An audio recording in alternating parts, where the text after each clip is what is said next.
Olá, estamos aqui hoje para mais uma aula do curso de computação, da UAB-US. Hoje a nossa atividade é a atividade 3, que nós vamos falar do tema, que é a teoria da psicanálise de Sigmund Freud, ou Freud, né? Então, assim, os integrantes da equipe são a Francisca Larice, né, eu, José Paulo, e a Maria Angélica. Vamos começar um pouco hoje, né, trazendo a biografia de Freud, para a gente poder perceber a importância, né, desse psiquiatra na formação e no estudo da psicanálise na atualidade.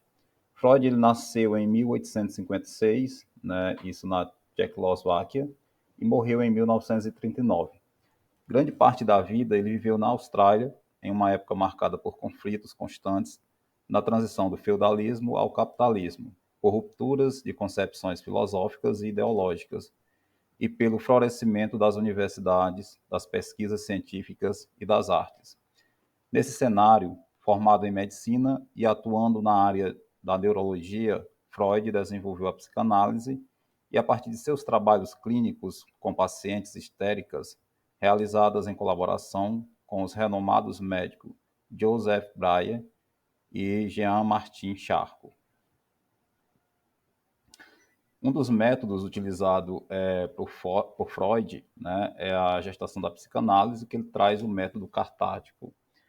O tratamento que possibilita a liberação de afetos e emoções ligadas a acontecimentos traumáticos que não puderam ser expressos na ocasião da vivência desagradável ou dolorosa.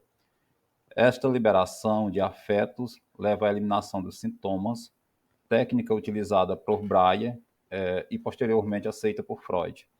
Nesse período, a gente percebe que os estudos, né, eles voltavam muito para emoções ou para traumas provocados pela questão dos afetos, né, que eram provocados ou por alguma ocasião familiar ou muitas vezes, né, por situações em que o paciente ele era inserido, né, em algumas situações, em alguns traumas, né, voltado principalmente para esse elo mais psíquico.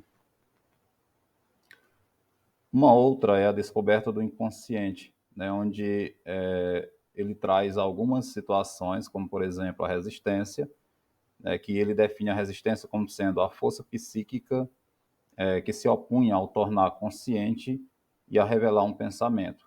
Nesse caso, segundo Freud, né, ele define que o paciente ele tem a capacidade, né, de ter o seu próprio consciente, né, e isso vai revelar o pensamento que vai definir, né, como pessoa. Um outro ponto é a repressão, que é o processo psíquico que visa encobrir, fazer desaparecer da consciência uma ideia ou representação insuportável e dolorosa, que está na origem do sintoma. Então, a repressão, né, segundo Freud, ele tem como sendo uma maneira do paciente esquecer algo, né, algum trauma que ele tenha sofrido por algum sintoma, né, que isso tenha ficado no inconsciente dele. Um outro ponto, né, é o inconsciente, que é o conjunto dos conteúdos não presentes no campo atual da consciência e é constituído por conteúdos reprimidos, que não têm acesso aos sistemas pré-conscientes e consciente, pela ação de censuras internas, né? Então, nesse caso, a questão dos conteúdos não presentes no campo atual da consciência, para Freud, ele é uma forma, né, da pessoa se esconder, né, se inibir de algumas ações que tentam censurá-las, né? Ou seja, internamente a pessoa passa a usufruir, né, dessa inconsciência para se desfazer de alguns traumas, né, provocativos. E o pré-consciente, né, refere-se ao sistema onde permanecem aqueles conteúdos acessíveis à consciência. É aquilo que não está na consciência neste momento e no momento seguinte pode estar, né? Ou seja, o pré-consciente, a pessoa ela tem consciência do que pode acontecer, né? Naquele momento ela pode não ter essa ocorrência, mas, né, isso pode ocorrer, né, um período logo após. Então, é algo que está realmente, né, interligado a diversos traumas, né, psíquicos, onde o sujeito ou o paciente ele pode vir a ter ou não, tá? Vir a apresentar ou não. E o consciente, né, que o sistema aparelho psíquico, né, quer receber ao mesmo tempo as informações do mundo exterior e as do mundo interior. Na consciência destacam-se o fenômeno da percepção, principalmente a percepção do mundo exterior, a atenção, o raciocínio.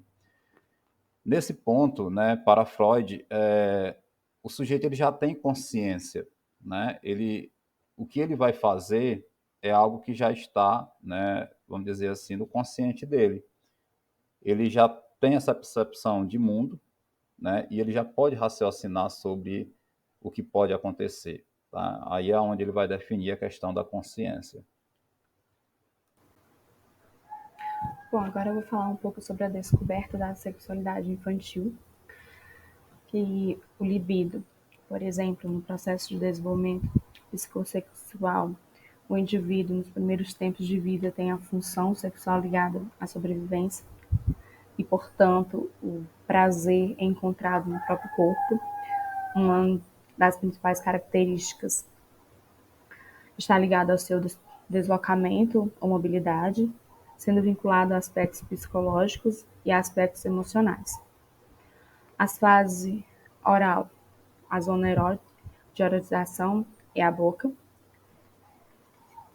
Já se trata de um estágio de desenvolvimento da criança, né, em que ela leva tudo à boca.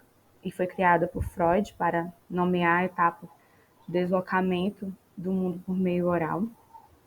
A fase anal é a zona de erotização, é o ânus, e corresponde à parte do desenvolvimento da criança, desenvolvendo o controle do próprio ânus.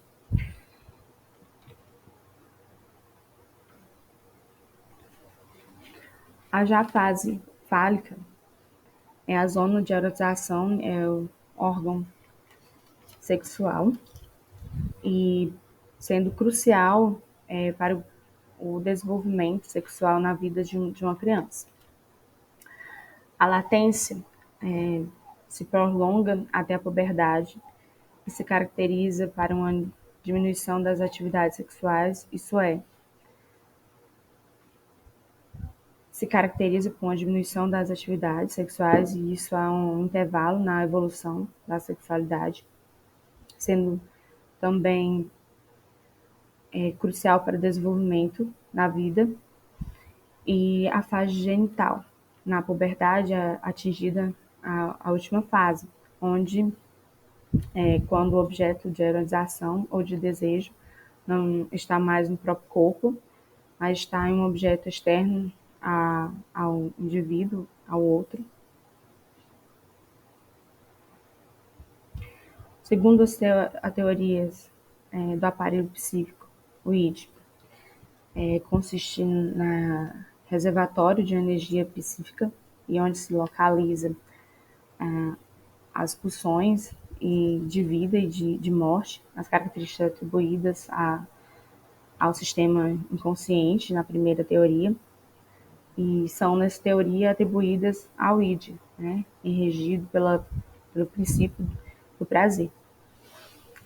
O ego já é o sistema que estabelece o equilíbrio entre as exigências do id, e são as exigências da realidade e as ordens do superego, procurando dar conta dos interesses da pessoa, e é rígido pela própria princípios da realidade, que com princípios do prazer, rege o funcionamento psíquico.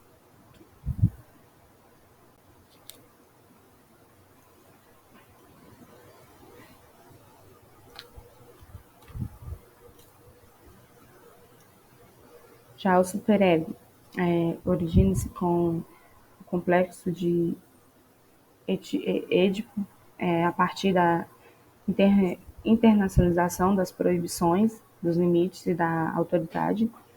A moral, as ideias são funções do superego. O conteúdo do superego refere-se a exigências sociais e culturais. E os mecanismos de defesa ou a realidade como ela não é, que é o recalque, que é o indivíduo não vê ou não ouve o que ocorre, exige a supreensão de uma parte da realidade, esse aspecto que não é permitido pelo indivíduo faz parte de um todo, e ao ficar invisível, altera a reforma ou o sentido do todo, onde consiste em um mecanismo que remite para o inconsciente, emoções, impulsões, afetos que são repugnantes para determinado indivíduo. Formação reativa. O ego procura afastar o desejo que vai em determinada direção, e para isto, o indivíduo adota uma atitude oposta a este desejo. Um bom exemplo são as atitudes exageradas, ternura excessiva, superproteção, que escondem o seu oposto, no caso, um desejo agressivo e intenso. É o caso da mãe que superprotege o filho, do qual tem muita raiva porque atribui a ele muitas de suas dificuldades pessoais.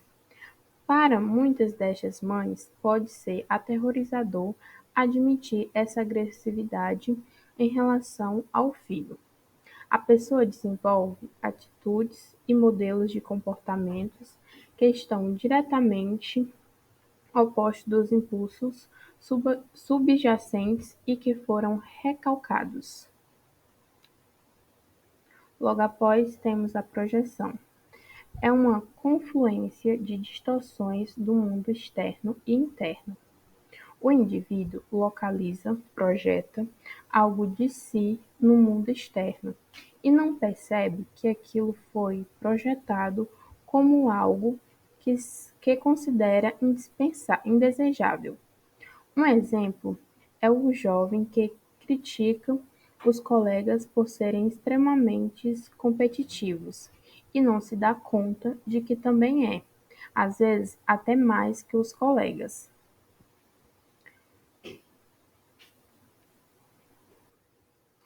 A projeção para Freud foi descoberta durante uma investigação sobre a paranoia.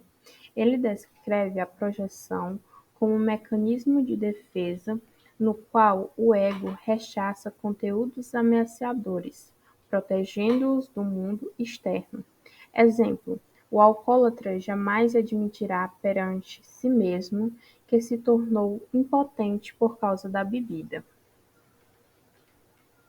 Regressão. O indivíduo retorna a etapas anteriores do seu desenvolvimento. É uma passagem para modos de expressões mais primitivos.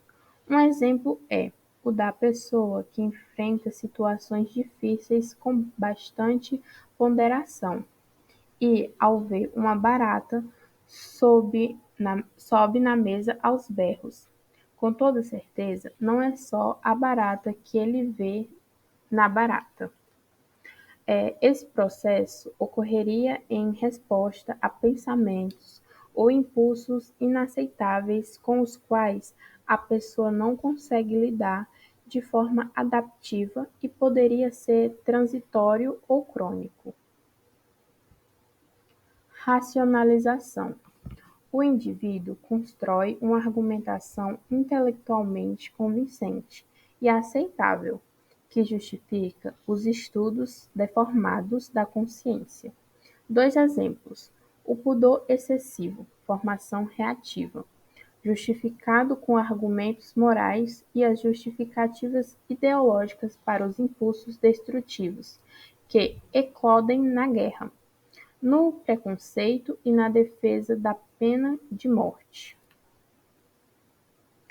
Além desses mecanismos de defesa do ego, existem outros: denegação, identificação, isolamento, anulação retroativa, inversão e retorno sobre si mesmo.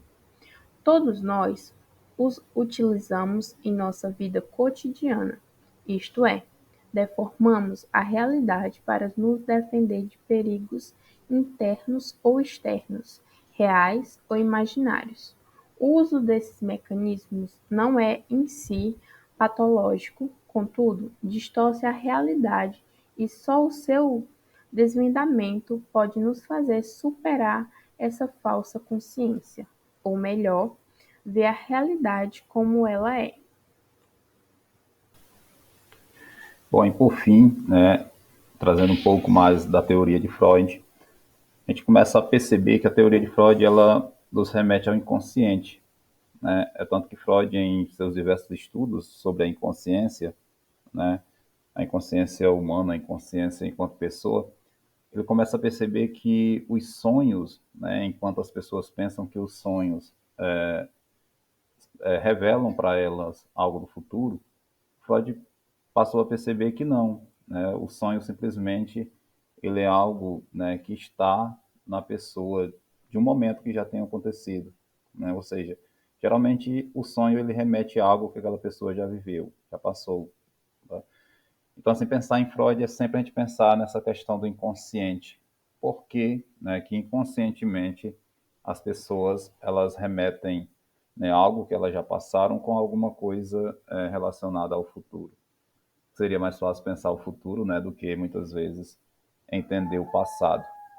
Então é isso, né, que a gente traz para a nossa apresentação e assim pensar nessa análise, né, nesse estudo sobre Freud é sempre nos remeter, né, ao pensamento da mente humana, a entender, a saber como se comportar e a ter, né, como ponto de partida o ontem e não o hoje.